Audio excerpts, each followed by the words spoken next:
There are, of course, several facts that people don't know even about their favorite celebrities, but today we are concerned about the New Zealand filmmaker, actor, and comedian who we've seen in movies such as Jojo Rabbit, Free Guy, What We Do in the Shadows, and so on. So what are 10 facts you didn't know about Taika Waititi? Watch this video to the end to find out. Firstly, how does Taika Waititi direct the top 3 movies? Third on the list is Boy, which made $43.5 million. The 2010 film is an emotional coming-of-age comedy drama with one of Waititi's best characters. As it follows the titular man on a quest to find his much-discussed father, it features Waititi doing what the director does best, crafting sad stories. But when he finally does locate his father, it is only to his disappointment. Despite having a straightforward title that is difficult to Google, Boy was nonetheless discovered by audiences. Given its low budget, the film's earning of more than $40 million are more than noteworthy. Intriguingly, most of the film's earnings come from New Zealand, where it was produced, as opposed to the United States, where it only made a meager $250,000. Next on the list is Jojo Rabbit, which made $90.3 million. A Star Wars movie or a He-Man Masters of the Universe reboot were options for the writer-director, but he decided to go with a low-budget play about a camper from the Hitler Youth whose imaginary pal is none other than Adolf. As odd as that may sound, Jojo Rabbit turned out to be a tornado of feelings. It's not just humorous, but the premise is also poignant. Jojo's mother is a covert anti-Nazi who keeps a Jewish girl hidden under the floorboards. Despite having a $14 million budget, Waititi's film was a big success, thanks largely to Scarlett Johansson's main performance, even though $90 million may appear insignificant in comparison to the success of his previous film. On top of the list is Thor Ragnarok, which made $853.9 million.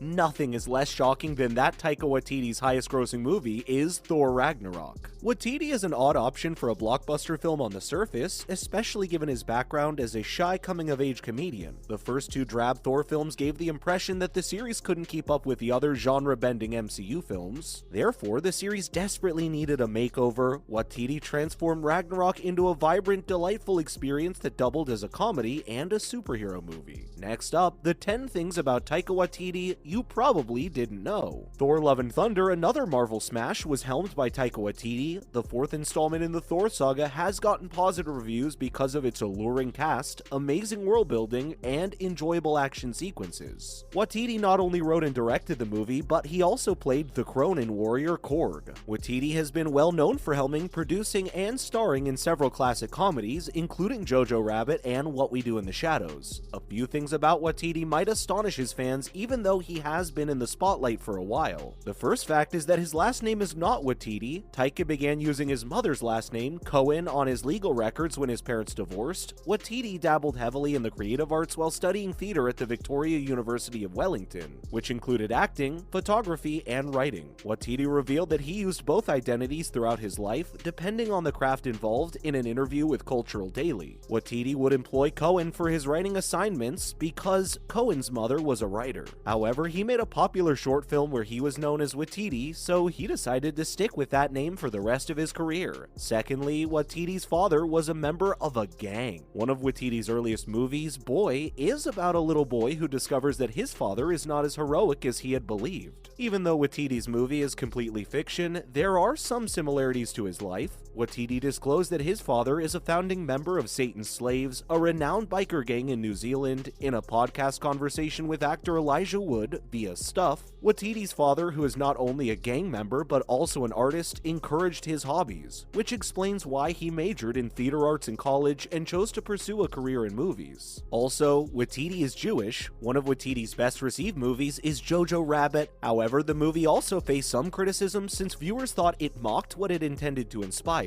The fact that Waititi is playing Adolf Hitler in the movie is also seen negatively by some. Given that he is Jewish, Waititi might have believed that he had a right to make a movie addressing such sensitive topics. According to a report in The Jewish Chronicle, Waititi drew inspiration for his dark comedy Jojo Rabbit from his Russian Jewish mother and his grandparents who battled the Nazis. Fourth on the list, Taika Waititi worked on the script for Moana. One of Hollywood's few movies portraying Polynesian culture is Moana, a brave Disney princess. As a result, numerous Polynesian actors joined the movie, including Dwayne Johnson and Auli'i i Cravalo. Despite Disney's efforts to increase diversity in its movies, several Polynesian critics felt it fell short. Waititi, who is also Polynesian, briefly worked on the movie as a writer and wrote a more accurate script depiction of Polynesian families and gender dynamics via romper. Sadly, the studio decided not to use Waititi's script. Up next, Taika Waititi is also part of the Star Wars universe. Waititi is skilled at creating cinematic universes. In addition to the MCU, Waititi has joined the Star Wars universe. Waititi joined The Mandalorian on Disney+, where it all began, and directed the finale. In the series, he also provided the voice for the character IG-11. In 2020, it was also revealed that Waititi would write and direct a future Star Wars movie. Although there hasn't been much information released about the Waititi-directed Star Wars film, fans are eager to see what he'll add to the adored brand.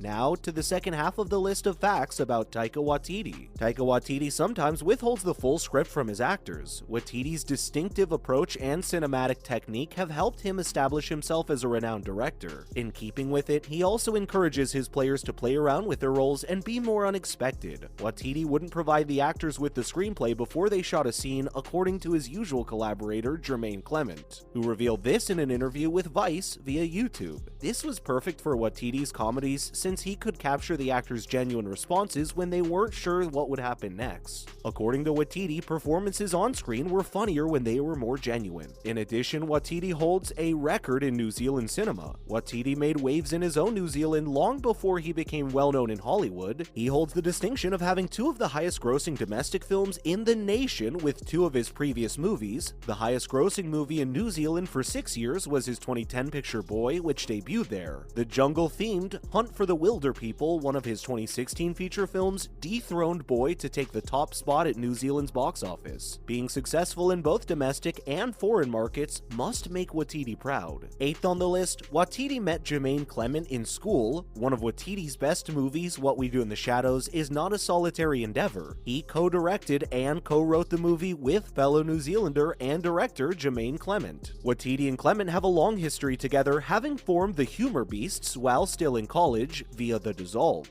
Waititi and Jemaine's comedic delivery styles mesh so well that they were nominated for the prestigious Billy T Award for comedy. There has yet to be much information made public regarding the duo's next comedy show, but it is in the works. Another fact about Taika Waititi is that he needed to decide whether to allow the television adaptation of What We Do in the Shadows. In 2019, FX turned Waititi's independent comedy What We Do in the Shadows into a television program. Although the program focused on a different group of vampires, Waititi nevertheless made a cameo as his character, Viago, in a few episodes. It seems nevertheless that Waititi did not support the TV adaptation entirely. Waititi revealed in an interview with Vulture that he and Clement chose to include various vampires in the TV adaptation because they didn't want to prolong the representation of their character Viago. Lastly, for today, Waititi loves improvisation. Waititi is not afraid to relax and have fun when making movies. Waititi notes in an MTV piece that his method of directing frequently includes shouting lines at the performers that might not have been in the script. In fact, according to the celebrated director, over 80% of Thor Ragnarok was improvised. This is not unfamiliar to him because his 2014 film What We Do in the Shadows, where he co-starred with Clement, was practically full of improvised lines and scenes, some of which ended up taking longer than they should have.